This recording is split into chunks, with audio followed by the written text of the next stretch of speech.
ओम शांति। आज हम 25 नवंबर 85 की अव्यक्तवाणी सुनते हैं। आज की वाणी का सार है निश्चय बुद्धि विजय रत्न की निशानियाँ। सर्व के सहारे रहमदिल बाबा बोले। आज बाप दादा अपने निश्चय बुद्धि विजय रत्नों की माला देख रहे थे। सभी बच्चे अपने को समझते हैं कि मैं निश्चय में पक्का हूँ। ऐसा कोई विरला होगा जो अपने को निश्चय बुद्धि नहीं मानता हो। किसी से भी पूछेंगे निश्चय है तो यही कहेंगे कि निश्चय न होता तो ब्रह्मा कुमार ब्रह्मा कुमारी कैसे बनते। निश्चय के प्रश्न पर सब हाँ कहते हैं। सभी निश्चय बुद्धि बैठे हैं ऐसे कहेंगे ना। नहीं तो जो समझते हैं कि निश्चय हो रहा है वह हाथ उठावे। सब निश्चय बुद्धि है। अच्छा, जब सभी को पक्का निश्चय है फिर विजय माला में नंबर क्यों? निश्चय में सभी का एक ही उत्तर है ना, फिर नंबर क्यों? कहाँ 8 रतन, कहाँ 100 रतन और कहाँ 16,000? इसका कारण क्या? अष्टदेव का पूजन गायन और 16,000 की माला का गायन और पूजन में कितना अंतर है? बाप एक है और एक के ही है, यह निश्चय है। फिर भी अंतर क्यों? निश्चय बुद्धि में परसेंटेज होती है क्या? निश्चय में अगर परसेंटेज हो तो उसको निश्चय कहेंगे। 8 रत्न भी निश्चय बुद्धि, 16,000 वाले भी निश्चय बुद्धि कहेंगे ना। निश्चय बुद्धि की निशानी विजय है, इसीलिए गायन है निश्चय बुद्धि विजयंती। तो निश्चय अर्थात विजय है ही है। कभी विजय हो कभी न हो, यह हो नहीं सकता। सरकमटांस भले कैसे भी हो, लेकिन निश्चय बुद्धि बच्चे सरकमटांस में अपनी स्वस्थिति की शक्ति द्वारा सदा विजय अनुभव करेंगे। जो विजय रत्न अर्थात विजय माला का मणका बना, गले का हार बन गया, उसकी माया से कभी हार हो नहीं सकती। चाहे दुनिया वाले लोग व ब्राह्मण परिवार के संबंध संपर्क में दूसरा समझे वह कहे कि यह हार गया, लेकिन वह हार नहीं है, जीत है। क्योंकि कहाँ कहाँ देखने व करने वालों की मिसअंडरस्टैंडिंग भी हो जाती है। नम्र चित्त, निर्माण व हांजी का पाठ पढ़ने वाली आत्माओं के प्रति कभी मिसअंडरस्टैंडिंग से उसकी हार समझते हैं। दूसरों को रूप का हार दिखाई देता है, लेकिन वास्तविक विजय है। सिर्फ उस समय दूसरों को कहने व वायुमंडल में स्वयं निश्चय बुद्धि के बदले शक का रूप न बने। पता नहीं हार है या जीत है, यह शक न रख अपने निश्चय में पक्का रहे। तो जिसको आज दूसरे लोग हार कहते हैं, कल वाह वाह के पुष्प चढ़ाएंगे। विजय आत्मा को अपने मन में अपने कर्म प्रति कभी दुविधा नहीं होगी। राइट हूँ व रोंग हूँ, दूसरे का कहना अलग चीज़ है। दूसरे कोई राइट कहेंगे कोई रोंग कहेंगे, लेकिन अपना मन बुद्धि निश्चय हो कि मैं विजयी हूँ। बाप में निश्चय के साथ साथ स्वयं का भी निश्चय चाहिए। निश्चय बुद्धि अर्थात विजय का मन का अर्थात संकल्प शक्ति सदा स्वच्छ होने कारण हाँ और ना का स्वयं प्रति व दूसरों के प्रति निर्णय सहज और सत्य स्पष्ट होगा। इसीलिए पता नहीं कि दुविधा नहीं होगी। निश्चय बुद्धि विजय रत्न की निशानी सत्य निर्णय होने के कारण मन में जरा भी मूंझ नहीं होगी। सदैव मौज होगी, खुशी की लहर होगी। चाहे सरकमटंस आग के समान हो, लेकिन उसके लिए वह अग्नि परीक्षा विजय की खुशी अनुभव कराएगी। क्योंकि परीक्षा में विजय हो जाएंगे ना। अब भी लौकिक रीति किसी भी बात में विजय होती है तो खुशी मनाने के लिए हंसते नाचते ताली बजाते हैं। यह खुशी की निशानी है। निश्चय बुद्धि कभी भी किसी भी कार्य में अपने को अकेला अनुभव नहीं करेंगे। सभी एक तरफ है, मैं अकेला दूसरी तरफ हूँ। चाहे मेजॉरिटी दूसरे तरफ हो और विजय रत्न सिर्फ एक हो, फिर भी वह अपने को एक नहीं, लेकिन बाप मेरे साथ है, इसीलिए बाप के आगे अक्षोणी भी कुछ नहीं। जहाँ बाप है वहाँ सारा संसार बाप में है। बीज है तो झाड़ उसी में है ही। विजयी निश्चय बुद्धि आत्मा सदा अपने को सहारे के नीचे समझेंगे। सहारा देने वाला दाता मेरे साथ है, यह नेचुरल अनुभव करता है। ऐसे नहीं जब समस्या आवे उस समय बाप के आगे भी कहेंगे, बाबा आप तो मेरे साथ हो ना, आप ही मददगार हो ना, बस आप ही हो, मतलब का सहारा नहीं, आप हो ना। यह हो ना का अर्थ क्या हुआ? निश्चय हुआ। बाप को भी याद दिलाते हैं कि आप सहारा हो। निश्चय बुद्धि कभी भी ऐसा संकल्प नहीं कर सकते।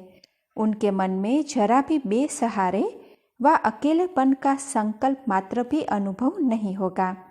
निश्चय बुद्धि विजयी होने कारण सदा खुशी में नाचता रहेगा। कभी उदासी व अल्पकाल का हद का वैराग्य इसी लहर में भी नहीं आएंगे।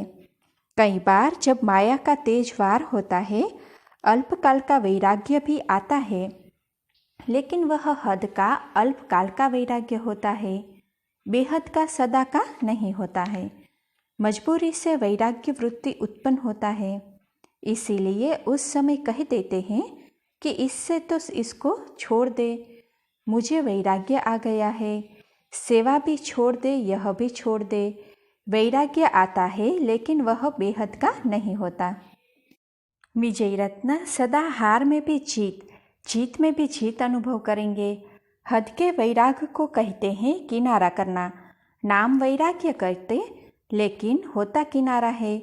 तो विजयी रत्न किसी कार्य से, समस्या से, व्यक्ति से किनारा नहीं करेंगे, लेकिन सब कर्म करते हुए, सामना करते हुए, सहयोगी बनते हुए बेहद के वैराग्य वृत्ति में होंगे जो सदा काल का है।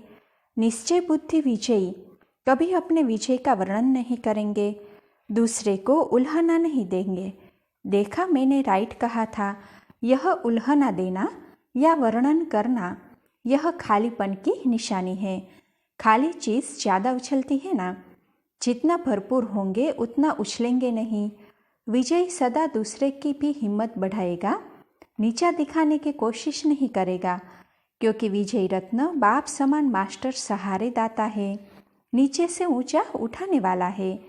निश्चय बुद्धि व्यर्थ से सदा दूर रहता है, चाहे व्यर्थ संकल्प हो, बोल हो व कर्म हो।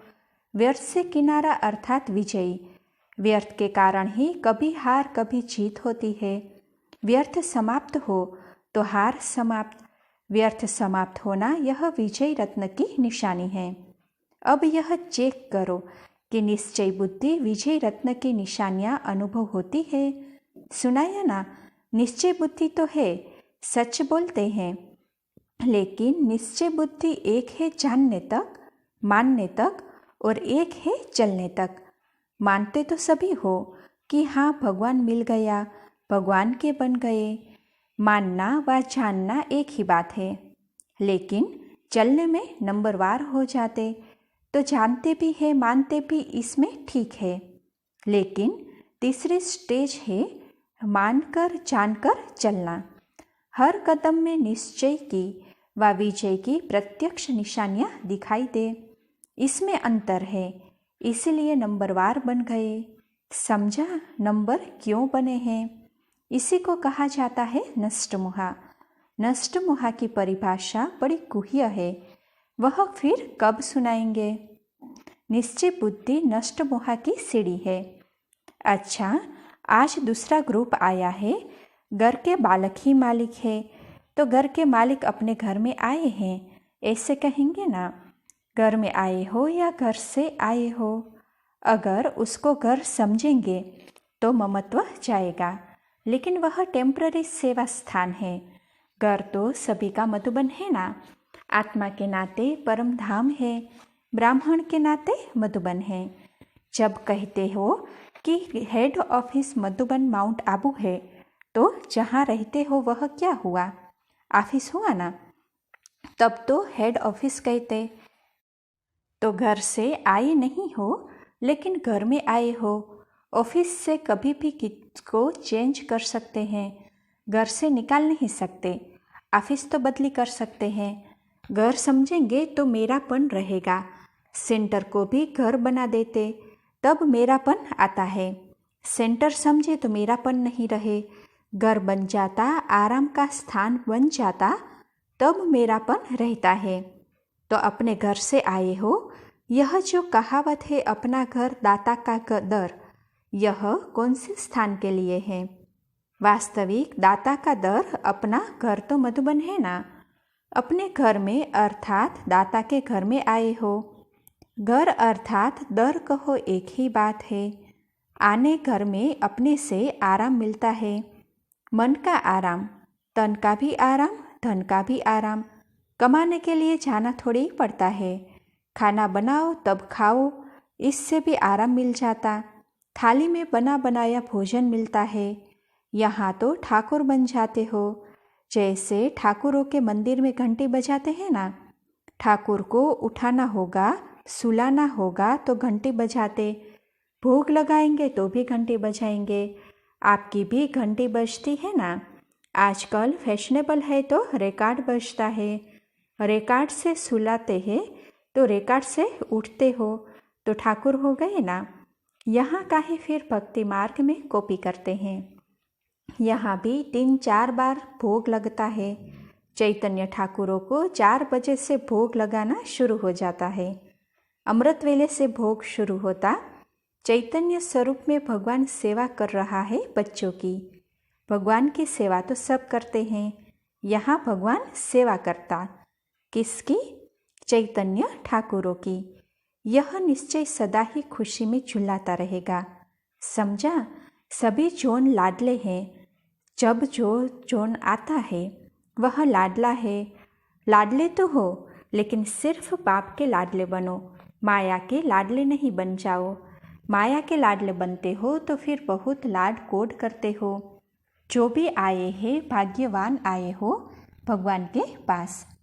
अच्छा, सदा हर संकल्प में निश्चय बुद्धि विजय रत्न, सदा भगवान और भाग्य के स्मृति स्वरूप आत्माओं को, सदा हार और जीत दोनों में विजय अनुभव करने वालों को, सदा सहारा अर्थात सहयोग देने वाले मास्टर सहारे दाता आत्माओं को, सदा स्वयं को बाप के साथ अनुभव करने वाली श्रेष्ठ आत्माओं को बाप दादा का याद प्यार और नमस्ते।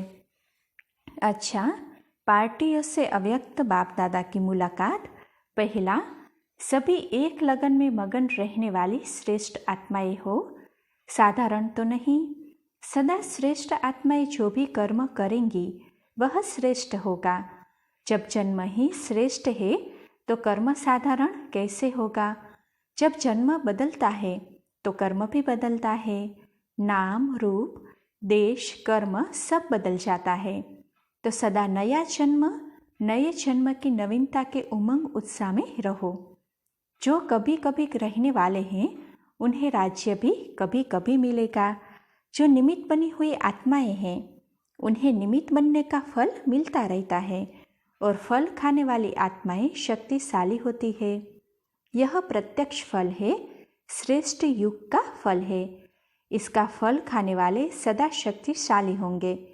ऐसे शक्तिशाली आत्माएं परिस्थितियों के ऊपर सहज ही विजय पा लेती है। परिस्थिति नीचे और वह ऊपर, जैसे श्री कृष्ण के लिए दिखाते हैं कि उसने सांप को भी जीता, उसके सिर पर पांव रखकर नाचा। तो यह आपका चित्र है। कितने भी जहरीले सांप हो, लेकिन आप उस पर भी विजय प्राप्त कर नाच करने वाले हो। यही श्रेष्ठ शक्तिशाली स्मृति सबको समर्थ बना देगी, और जहाँ समर्थता है वहाँ व्यर्थ समाप्त हो जाता है। समर्थ बाप के साथ है। इसी स्मृति के वरदान से सदा आगे बढ़ते चलो। दूसरा, सभी अमर बाप की अमर आत्माएं हो ना। अमर हो गई ना, शरीर छोड़ते हो तो भी अमर। क्यों? क्योंकि भाग्य बना करके जाते हो, हाथ खाली नहीं जाते। इसलिए मरना नहीं है, भरपूर होकर जाना है। मरना अर्थात खाली हाथ जाना, भरपूर होकर जाना माना चोला बदली करना। तो अमर हो गए ना। अमर भव का वरदान मिल गया। इसमें मृत्यु के वशीभूत नहीं होते। जानते हो, जाना है, फिर भी आना भी है, इसीलिए अमर है। अमर कथा सुनते सुनते अमर बन गए। रोज रोज प्यार से कथा सुनाते हैं। बाप अमर कथा सुनाकर अमर भव का वरदान दे देता है। बस सदा इसी खुशी में रहो कि अमर बन गए, माला माल बन गए, खाली थे भरपूर हो गए, ऐसे भरपूर हो गए जो अनेक जन्म खाली नहीं हो सकते। तीसरा, सभी याद की यात्रा में आगे बढ़ते जा रहे हो ना, यह रूहानी यात्रा सदा ही सुखदायी अनुभव कराएगी। इस यात्रा से सदा के लिए सर्व यात्राएं संपूर्ण हो जाएगी। रूहानी यात्रा की भी तो सभी यात्राएं हो गई और कोई यात्रा करने की आवश्यकता ही नहीं रहती, क्योंकि महान यात्रा है ना। महान यात्रा में सब यात्राएं समाई हुई है। पहले यात्राओं में भटकते थे, अभी इस रूहानी यात्रा से ठिकाने पर पहुंच गए। अभी मन को भी ठिकाना मिला तो तन को भी ठिकाना मिला। एक ही यात्रा से अनेक प्रकार का भटकना बंद हो गया। तो सदा रूहानी यात्री है, इसी स्मृति में रहो। इससे सदा उपराम रहेंगे, न्यारे रहेंगे, निर्मोही रहेंगे। किसी में भी मोह नहीं जाएगा। यात्री का किसी में भी मोह नहीं जाता। ऐसी स्थिति सदा रहे। अच्छा, विदाई के समय बाप दादा सभी देश विदेश के बच्चों को देख खुश होते हैं, क्योंकि सभी सहयोगी बच्चे हैं। सहयोगी बच्चों को बाप दादा सदा दिल तख्त नशीन समझ याद कर रहे हैं। सभी निश्चय बुद्धि आत्माएं बाप की प्यारी है, क्योंकि सभी गले का हार बन गई। अच्छा, सभी बच्चे सर्विस अच्छी वृद्धि को प्राप्त करा रहे हैं। अच्छा, सभी को याद। ओम शांति।